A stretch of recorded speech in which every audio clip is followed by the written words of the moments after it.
Welcome back to Comic Cappers. Today we're diving into the absolute universe where the Dark Knight isn't a billionaire, he's a 24-year-old engineer in a brutal makeshift suit. This is absolute Batman 1. We start with a bit of irony as Bruce is distracted by a sign for the Chiroptera habitat, featuring a mascot named Batty, A. Stark, almost mocking contrast to the dark path he's about to walk. Bruce is clearly deep in thought, his attention fixated on the exhibit until a voice snaps him back to reality. It's time to move. He's being ushered along by a companion through the bustling Gotham Zoo, where the mundane reality of a field trip hides the looming danger of the city around them. This isn't the Gotham you remember, and the tone is set immediately with this stark, silhouetted image of a handgun against a bright, cloudy sky. It's titled The Zoo, a chilling reference that looms over the brutal events about to unfold. This is part 1 of 5, and if this opening tells us anything, it's that the violence in this absolute universe is going to be heavy, calculated, and absolutely relentless. We open with a sweeping, cinematic shot of Gotham City at dusk. It's a gorgeous, sprawling skyline, but our narrator, Alfred Pennyworth, isn't looking at the architecture, he's looking for a soul. We see Alfred from behind, perched on his motorcycle, staring down the long, lonely stretch of a city road. He's back, and he sounds like a man returning to a crime scene he once knew intimately. Alfred continues his monologue, observing how the city has changed. It's become prettier and brighter, but that surface-level polish feels like a mask. That mask slips instantly as we cut to a news broadcast. The party animals are terrorizing the streets, and the headline is grim: 9 dead, including 2 police officers. The violence is escalating and Gotham is bleeding. Alfred cruises past the urban decay, the tent cities, and the desperate people living in the shadows. He notes that something fundamental has shifted in the city's DNA. Alfred is searching for something specific, a point of origin. He's 3 laps into his patrol, and he's coming up empty. He's looking for the city's heart, the core that used to keep the place alive. He remembers a time when Gotham had a center, a hot, beating pulse of life that defined its character. As he speeds away into the night, the reality sinks in. That heart is gone. The city has been hollowed out, leaving nothing but a shell for the violence to inhabit. Alfred continues his patrol, feeling like a stranger in a city that's fundamentally shifted. He pulls up to a local deli, noting that he barely recognizes Gotham anymore. He's clearly unsettled by the city's new trajectory, admitting he isn't sure he likes this version of Gotham, though he accepts it as the new reality. Alfred pulls his motorcycle to a stop, his internal monologue turning darker. He acknowledges that the city, or perhaps someone within it, isn't going to like him much either. We get a close-up of Alfred, revealing his identity. He's here on a mission, and he doesn't mince words. He's here to do bad things. He pays a visit to an old friend named Amir at a local shop. It's a moment of humanity that contrasts sharply with his lethal mission, as they share a warm, familiar exchange over tea. Alfred reflects on his history with Amir, recalling their shared past in Kabul and the unlikely bond they've maintained over the years, including teaching Amir's children to play cricket. Despite the warmth of their friendship, Alfred's cynicism remains. He wonders if Amir would still welcome him if he truly knew the bloody nature of the work Alfred performed during the conflict. We kick off with a tight close-up on Alfred's eye, reflecting the cold, sterile glow of his surveillance tech. He's locked in, scanning the city. Then we see the lens itself, that high-tech scope capturing the heartbeat of Gotham, confirming he's never truly off the clock. Alfred steps into his safe house, a room that perfectly captures his dual nature. It's part domestic living space, part tactical armory, with an entire wall of high-end weaponry mounted right next to his cot. He sets the kettle to boil, keeping the tea routine alive even in the middle of a dangerous mission. He checks his sidearm, a quick practiced motion that shows he's ready for anything. As the tea steeps, he lingers on a framed photo of himself and his daughter, Julia, a rare, grounded moment of humanity. This photo serves as a quiet anchor, grounding the hardened operative in a life he's clearly left behind. Alfred attempts to bridge that gap, leaving a voicemail for Julia. He sounds weary, almost hesitant. He hangs up, the rejection heavy in the air. He sighs, mocking his own vulnerability. Alfred is already deep in the digital weeds, logging into a secure channel. He's clearly frustrated, questioning why he was pulled from a high-stakes mission in Singapore to deal with the absolute carnage Gotham is currently suffering at the hands of the party animals. His handler shuts that conversation down immediately. The orders are cold and specific: observe the gang but do not engage, no exceptions. Then the mission parameters shift. There's a mysterious vigilante circling the same targets, and Alfred is authorized to take him down if necessary. Alfred's response is dripping with dry, British sarcasm. The tactical data hits his bike's navigation system, and the line goes dead. Hunt is officially on. Alfred pauses, the weight of his life's work pressing down on him. He reflects on his own restlessness, wondering why he's suddenly questioning the mission. He stares at his sidearm, a grim reminder of his true purpose. He's not here for justice, he's here because he's a professional tool. He gears up and steps out into the night, the reality of his existence as a career operative settling in. No matter where he goes, Saigon, Khartoum, or Gotham, the cycle of service never ends. Alfred Pennyworth is clearly struggling with his new reality, peering out from the shadows with a look that says he's seen too much. He's arrived, and he's already unimpressed by the state of things. He stands in the doorway of what appears to be a bleak industrial space. The atmosphere is heavy, and it's obvious he's not here for the sightseeing. He's here to do a job, but the weight of his past is clearly catching up to him.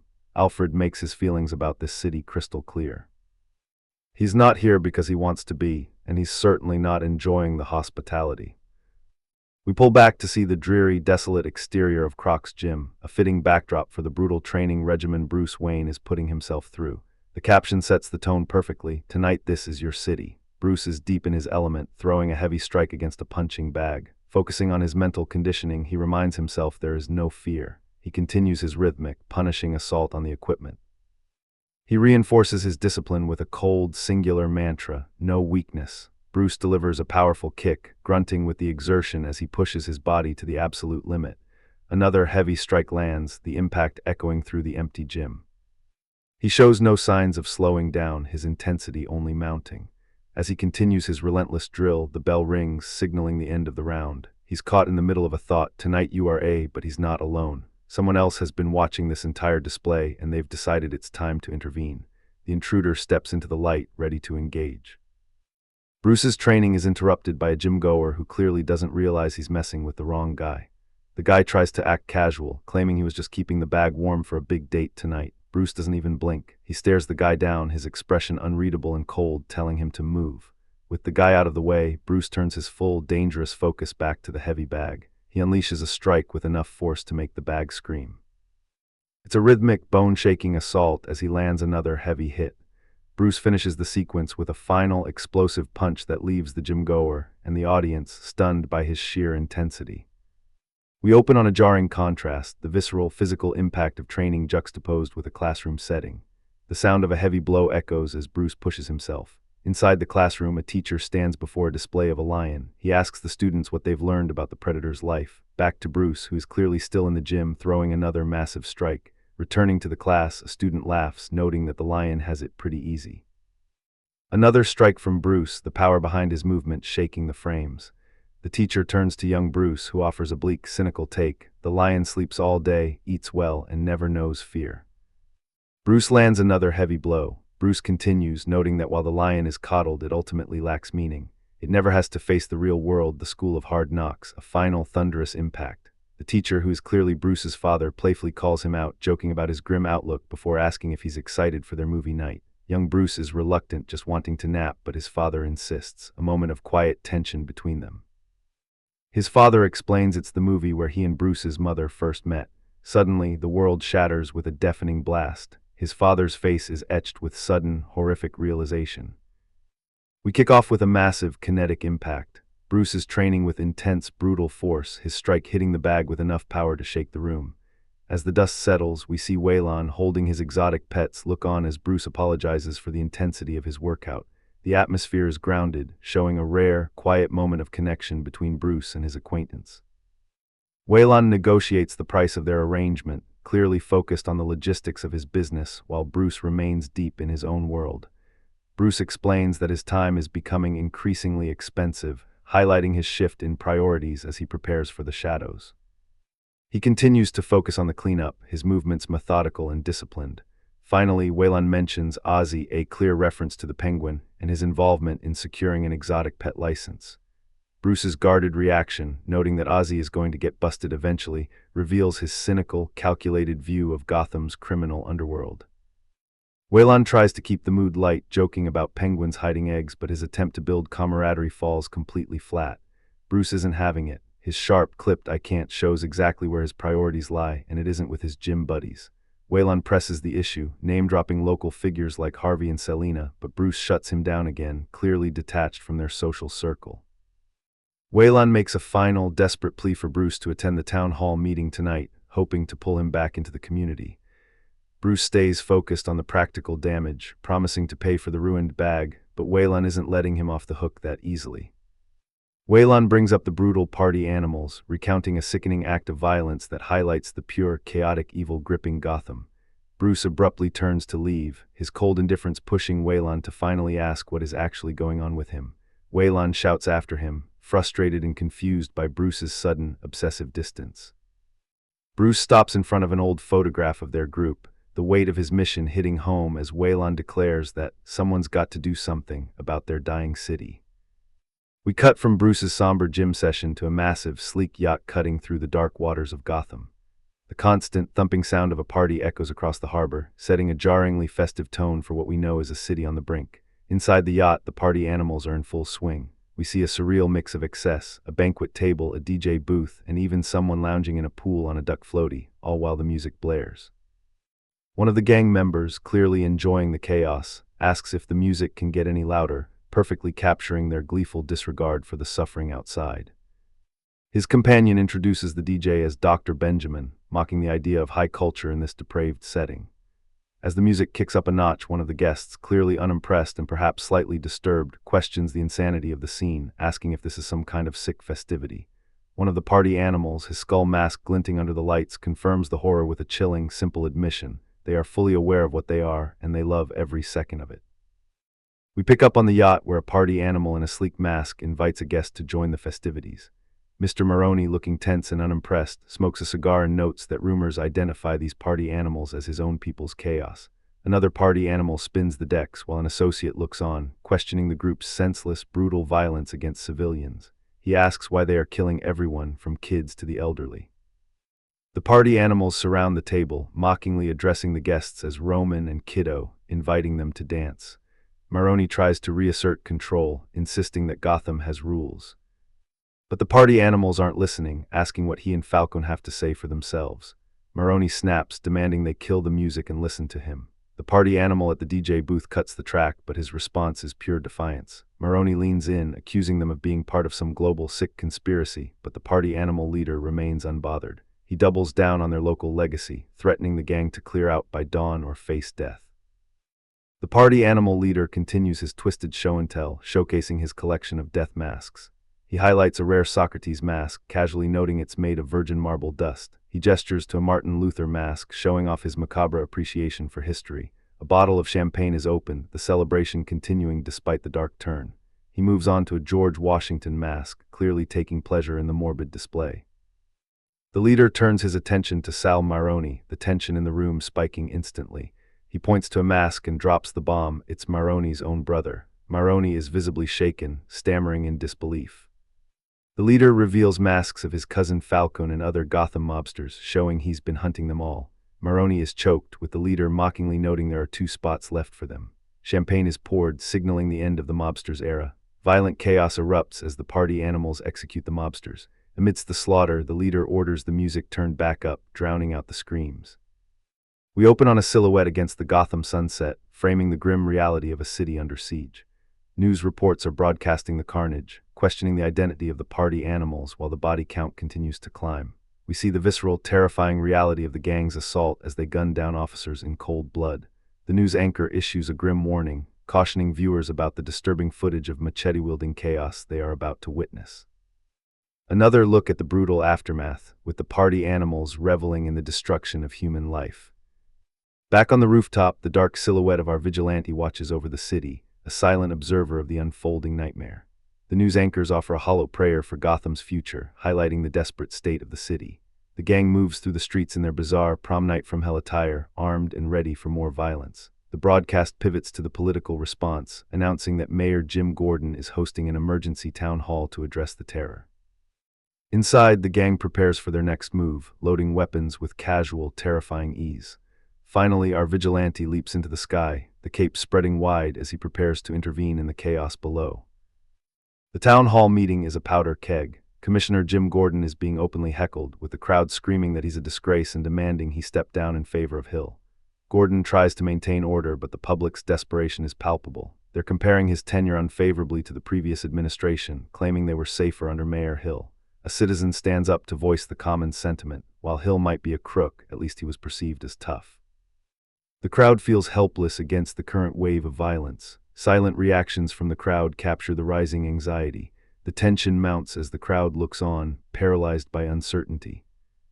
The visual weight of the room reflects the sheer exhaustion of a city that feels like it's being hunted. A local tailor takes the floor, his voice cracking with emotion. He walked the same route for 71 years, over 18,000 times, but now he's too terrified to leave his home, sensing the explosive, violent shift in Gotham's atmosphere. His fear is justified. We cut to the perspective of the party animals arriving. Dressed in their signature prom night from hell gear and ape masks, they approach with terrifying, gleeful intent. High above, Alfred Pennyworth is watching the entire scene unfold. He reports the gang's presence and their heavy weaponry back to his handler. Alfred recognizes the imminent carnage and requests permission to intervene, but his handler shuts him down instantly. He is strictly on observation duty, forced to watch the tragedy play out. Commissioner Jim Gordon is trying to keep his composure at the podium, pleading with a hostile crowd and promising that justice is coming.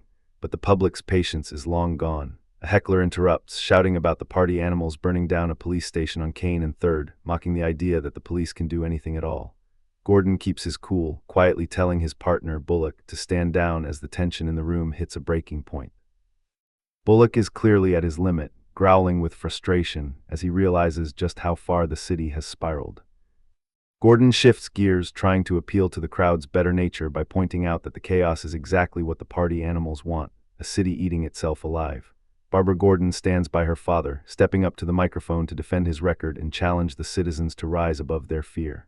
She delivers an impassioned plea, insisting that stopping these killers is a collective responsibility, not just the job of the police.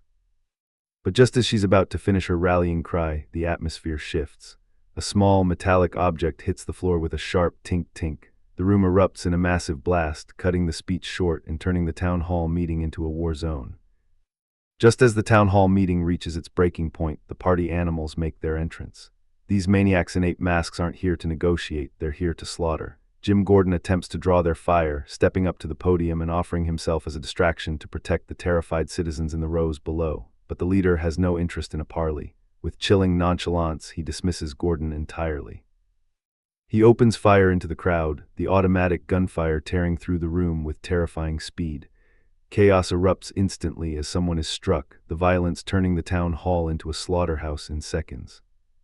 Barbara Gordon, caught in the crossfire, cries out for her father as the scene descends into absolute panic. Gordon, desperate and cornered, shoves Barbara away, prioritizing her safety above all else as he prepares to face the onslaught. The party animals are absolutely reveling in the terror they've caused, taunting the survivors with sadistic glee before giving the order to finish the job. Suddenly, a high-tech projectile slams into one of the gunmen, taking him out of the fight instantly. The weapon is disarmed, sent flying across the room in a blur of motion. Panic sets in as the remaining police officers realize the tide is turning, though they have no idea who or what is responsible. Peering out into the night, the sheer scale of the threat becomes clear. There is a literal army of party animals surrounding the building. With the situation spiraling, the officers scramble to set up a defensive perimeter. In the shadows, the mystery figure watches, his presence imposing and calculated. He issues a final, stern warning to those inside. Whatever happens next, do not open that door. Alfred Pennyworth is watching the carnage unfold from a distance, maintaining his professional composure as he reports back to his handlers. His orders are clear. If the mysterious vigilante interferes with his intel gathering, he is to take him down. Alfred confirms with a cold, clipped response. Outside the town hall, the party animals are disoriented, trying to regain their footing after being caught off guard by the sudden intervention. They spot the vigilante perched above them and immediately open fire, barking orders to shred him to pieces. The bullets ping off Batman's makeshift armor, a testament to the brutal, reinforced engineering he's built to survive this city. Batman retaliates with precise, tactical efficiency, leaving the gang scrambling as he dominates the skirmish. Batman is forced into a desperate, high-flying evasion. As the party animals unleash a relentless barrage of gunfire from below, he's caught in the open, relying on pure momentum and his makeshift suit to survive the lethal hail of lead. Batman doesn't hold back. He closes the distance in a blur, disarming a party animal member with a precision strike that sends their weapon flying. Using his specialized gear, he yanks the gunmen into the air, tossing them aside like a ragdoll as the rest of the gang scrambles to react. One of the thugs takes a brutal exit, sent flying straight through a brick wall. Another party animal tries to plead for mercy, but it's too late. Batman's already on them. With a final, satisfying thud, the last attacker is neutralized against a street lamp. Batman descends from the shadows, his heavy boots echoing against the stone with a metallic clank-clank that signals he is no longer hiding. He crashes into the party animals with brutal efficiency, launching a devastating mid-air kick that sends two of the masked goons flying. The sheer impact is punctuated by a massive WAKRAK as he mocks them with, well, look at you go. Alfred Pennyworth watches through a sniper scope, his handler questioning if this other player is a disruption. Alfred remains cold and focused, simply stating, still gathering data. Standing atop the town hall stairs, Batman looms over the remaining gang members. He's ready for a full-scale assault, taunting them with, let's see what you can really do. Batman engages in a brutal, silent flurry of blade work, immediately establishing his lethality against the party animals. Alfred, watching from his vantage point, notes the vigilante's incredible speed. Alfred stays calm, tracking the movement with surgical precision. He observes that Batman remains entirely focused, even under intense pressure. Batman continues his relentless offensive, moving through the gang with terrifying efficiency. As Batman strikes a party animal, Alfred notes the vigilante's pent-up aggression. He watches the systematic dismantling of the gang members. Alfred begins to analyze Batman's combat profile, recognizing a sophisticated, custom-built fighting style. He breaks down the techniques, Muay Thai, BJJ, concluding that this fighter is a striker at heart. Alfred admires the theatricality and precision of the violence, noting how Batman uses bone-breaking to terrorize the survivors. It's clear to Alfred that every move is deliberate, calculated to send a message. Batman stands amidst the wreckage he's created, his silhouette imposing. Alfred observes Batman's knife skills with a mix of professional respect and surprise. He realizes the vigilante is pulling his punches, avoiding arteries to ensure no one actually dies.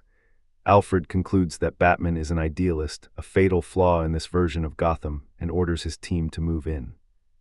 Things are getting personal. The leader of the party animals, clearly frustrated by this masked vigilante tearing through his crew, steps up with a massive cleaver. He's trying to intimidate Bruce with a boast about his kill count, demanding he back off. Bruce isn't fazed in the slightest. We see a tight focus on his hand as he grips his own weapon, readying himself for the next exchange. Batman stands his ground on the steps, a silent, imposing figure against the backdrop of the gang. He doesn't need to respond with words, his posture says everything, and just like that, the conversation ends. With a brutal shunk, Batman closes the distance, making it clear that he isn't going anywhere. The party animal leader lunges with a primal roar, but Batman has already turned the tables. The sheer aggression of the gang is met with cold, surgical precision. In a brutal shift, the blade is severed from the leader's hand. The silhouette against the red background emphasizes the sudden, violent end to the gang's dominance. The leader is left reeling, staring at his stump in shock. He can barely process the reality of what just happened. Batman, cool as ever, delivers a chillingly dry remark about the leader's prospects. He finishes the intimidation with a simple, terrifying piece of advice. Batman turns his attention to the rest of the gang, his silhouette framing the terrified party animals as he prepares to finish the fight. Batman stands tall and imposing, his silhouette radiating pure intimidation as he commands the remaining party animals to clear the area. The gang members, terrified and broken, scramble away from the vigilante, their ape masks looking almost pathetic in their retreat. Watching from the shadows, Alfred Pennyworth offers a cold, professional critique of the scene, unimpressed by the lack of tactical foresight. Alfred muses that a true tactician would have trapped the fleeing gang, and as he ignites a device, he proves his point.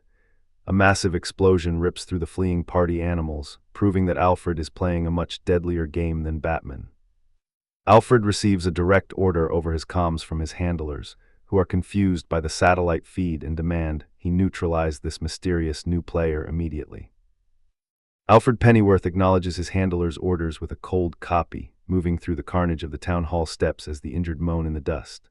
Batman remains obscured by the thick smoke, watching Alfred's advance with calculated silence. Alfred closes the distance, his weapon whirring as he warns Batman, "That is the sound of a DC-34 automatic shotgun, son. There are only 3 of them in the world. It could blow your brains all over this sidewalk." Alfred finishes the threat with a chilling, "Before you even blink," but he's underestimated his target. Batman lunges, delivering a brutal kick that sends Alfred sprawling. With a sharp mechanical sound, Batman disarms the mercenary, snatching the high-tech rifle away. Batman stands over a grounded Alfred, looking down at the legendary operative and remarking, "Sounds dangerous." Batman looms over the defeated Alfred, the power dynamic shifting in a split second as the vigilante holds all the cards. Gotham is buzzing. After the chaos at the town hall, the city is obsessed with the new vigilante, and the mystery of his identity is already the talk of the construction sites. Alfred Pennyworth is no longer just observing, he's peeling back the layers. He pulls off his disguise, confirming his target, Bruce Wayne. Alfred watches from the shadows of a car, tracking his prey with professional precision. He acknowledges Bruce's talent for staying off the grid. But Alfred knows that being no one is the perfect cover for a man living in the cracks of the city. Alfred recites Bruce's history, a 24-year-old kid from Crime Alley with ordinary parents, a social worker mother and a teacher father, and a tight-knit circle of friends. It wasn't just luck, Bruce was a prodigy, testing at a genius level from a young age. Alfred digs into the childhood archives, highlighting a fifth-grade engineering win, a collapsible bridge design built for disaster relief. He notes the specific inspiration for the design, the anatomy of a bat wing. Even as a child, Bruce was being recognized for his brilliance. The reward for his ingenuity was a class trip to the Gotham Zoo. Alfred focuses on the grim reality of the location, where the seeds of Bruce's trauma were sown. In the present, Bruce kneels in the dark, a haunting reminder of the tragedy that truly birthed the Batman. We flash back to a pivotal moment in young Bruce Wayne's life at the Gotham Zoo.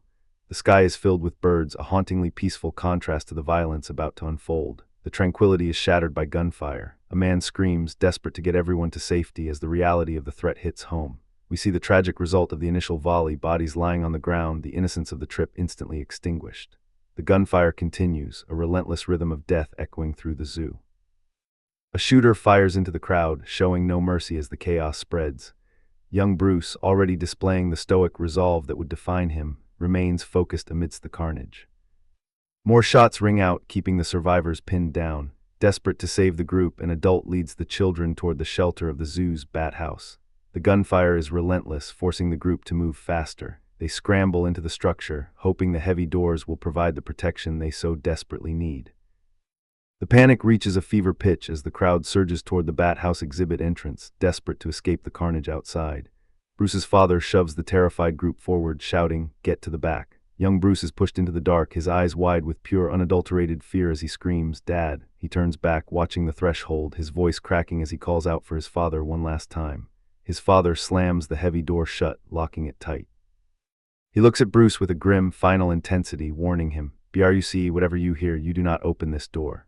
Through the sliver of the door, we see the silhouette of the gunman, a cold, predatory figure stalking the hallway. Bruce's hand presses against the cold steel, trembling as the reality of the separation sets in. On the floor, a single flower lies crushed, a haunting symbol of innocence lost in the violence. A massive sound effect tears through the silence, a deafening gunshot that signals the end of the world for young Bruce. Bruce's hand slips from the door, his world shattered by the inevitable outcome. Alfred continues his cold, calculated breakdown of Bruce's life, starting with a mugshot that proves Bruce went through a dark, rebellious phase after the trauma at the zoo.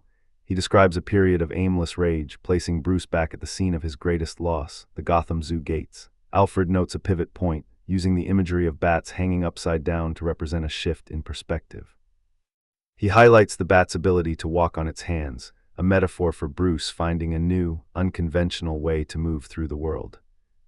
Bruce attempts to normalize his life with a college football scholarship, but Alfred reveals he's tracked Bruce's medical history, noting a convenient soft tissue injury. Alfred stares down the street, voiceover revealing his military background, convinced that Bruce intentionally faked the injury to avoid duty.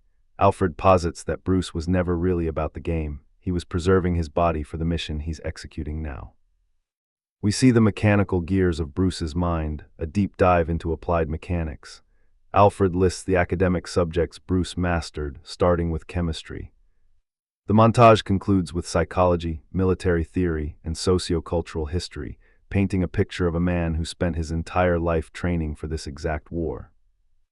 Alfred continues his meticulous deep dive into Bruce's life, noting how Bruce returned to Gotham to infiltrate the city's essential infrastructure, starting with the power grid. He tracks Bruce's movements through the water and sanitation departments, showing how the young vigilante was literally learning the city's circulatory system. Alfred highlights Bruce's time interning at City Hall, where he mastered public policy to understand the city's brain and body, preparing to dismantle the corruption from within. Bruce's dual life is on full display as he uses his engineering skills to clean up his own vigilante messes, even repairing the very stairs he destroyed in his crusade. Alfred looks out over the vast Gotham skyline, acknowledging that while he finds Bruce's construction of this Batman persona impressive, he's far from intimidated. Alfred draws from his own dark history as a mercenary, cold-bloodedly noting that he has dismantled men like Bruce in every corner of the globe. He labels Bruce a crusader, a term that Alfred clearly views as a fatal flaw rather than a virtue. Alfred prepares his weapon, signaling that he's found the opening he needs to end Bruce's mission for good. Alfred is watching from the shadows, his cold, professional assessment of Bruce Wayne suddenly interrupted by a jarringly domestic scene. He spots Bruce waiting on the steps for his mother, Martha, who chides him for making her wait an hour on the streets of Gotham. Bruce, sounding like a typical, slightly sheepish son, explains he was at the zoo. He tries to downplay the chaos at the town hall, clearly wanting to keep his mother out of his vigilante life. Alfred's internal monologue is chilling. He's positioned to strike, admitting he could easily end Bruce right there in front of his mother. Alfred hesitates, his finger hovering near his weapon as his phone buzzes with a notification. It's a brutal reminder of his own isolation, a harsh text from Julia cutting ties. It's a moment of personal vulnerability that clashes with his mission. Alfred stares at the pair, his reflection visible in his sunglasses as he watches Bruce comfort his mother. Alfred ultimately decides to stand down, dismissing Bruce as just a kid. The threat recedes for now, but the hunt is far from over. We pull back to the Gotham skyline, where high-rise towers pierce the clouds like jagged teeth. It's a haunting, isolated view of the city Bruce Wayne is desperately trying to save. Inside a high-tech hideout, Alfred Pennyworth is deep in analysis. He's been studying the party animals' gear, and he's realized their ape skull masks aren't just for show. They hide something far more technical. Alfred cuts his recording short as he reaches a breakthrough. The circuitry he found inside those masks suggests a level of sophistication that changes everything about the gang's threat level. Suddenly, the hunter closes in. Alfred tracks Bruce to his secret perch, noting how clever it is to hide in the unoccupied, hollowed-out top floors of corporate skyscrapers. Alfred calls Bruce out on his own history. Because Bruce spent his youth as an engineer working on these very buildings, he knows exactly which ones are empty, making them the perfect abandoned staging grounds. Alfred doesn't hesitate. He corners Bruce, weapon drawn and eyes locked on target, ready to end this vigilante's career for good. The game is over. Alfred Pennyworth, ever the calculating operative, tries to goad Bruce into a moral lapse. He racks the shotgun, mocking Bruce for supposedly abandoning his ideals the moment he's cornered. Bruce doesn't blink. He stares down the barrel of the gun, unflinching and completely in control of the situation. Alfred tries to assert dominance, telling the kid to hand over the weapon because he knows Bruce isn't a killer. He's dead wrong. Batman pulls the trigger, unleashing a massive, fiery blast from the shotgun. The force of the shot sends Alfred reeling backward, his own sidearm flying from his hand as he's blown off balance. Batman shifts gears, the sound of his motorcycle engine roaring to life as he prepares for a high-speed exit. Alfred is left reeling, realizing just how outplayed he's been. Batman didn't just disarm him, he modified Alfred's prized DC-34 shotgun to be non-lethal, discarding it like trash before roaring away on Alfred's own bike. As he speeds off, Batman drops a parting line that hits just as hard as the bike's engine. "You're not the only one who follows people." Alfred watches, battered and clearly stunned by the young vigilante's audacity. There's no hesitation from Bruce. He drives straight through the skyscraper's glass, shattering the window in a shower of debris. He doesn't stop for the drop, plunging into the Gotham skyline from 1,000 feet up. Alfred is left coughing, bleeding, and genuinely bewildered, wondering how on earth the kid intends to survive the fall. Even the party animals are left in shock, staring at the chaos and muttering, "Bats are crazy, I'm batty." Batman soars through the night sky, his cape billowing against the massive backdrop of the full moon. He's successfully escaped the high-rise, leaving Alfred in the dust after that daring leap. As he cruises through the air, he offers a rare moment of reflection. It's a quiet, almost hopeful admission that suggests Gotham might just have a fighting chance with him in the shadows. The scene opens on a radio communication regarding a lost target, while a contact insists on keeping the focus strictly on the party animals. The speaker details a terrifying 5-year history of a man who systematically learned from, then destroyed, the world's most elite killers. The perspective shifts to Manila, where 2 men in a helicopter discuss the aliases of their mysterious, high-profile employer. They contemplate the sheer scale of the man's influence, noting his place among the world's elite. The mood darkens instantly as one man warns his companion that their boss is not a man who appreciates humor. Walking toward the facility, the men clarify why their employer is so feared. He is completely devoid of joy. The man steps out of the shadows, looking directly at the reader with a cold, intense gaze. The tension peaks as the name is finally revealed. The issue concludes with a final tease of the chaos to come.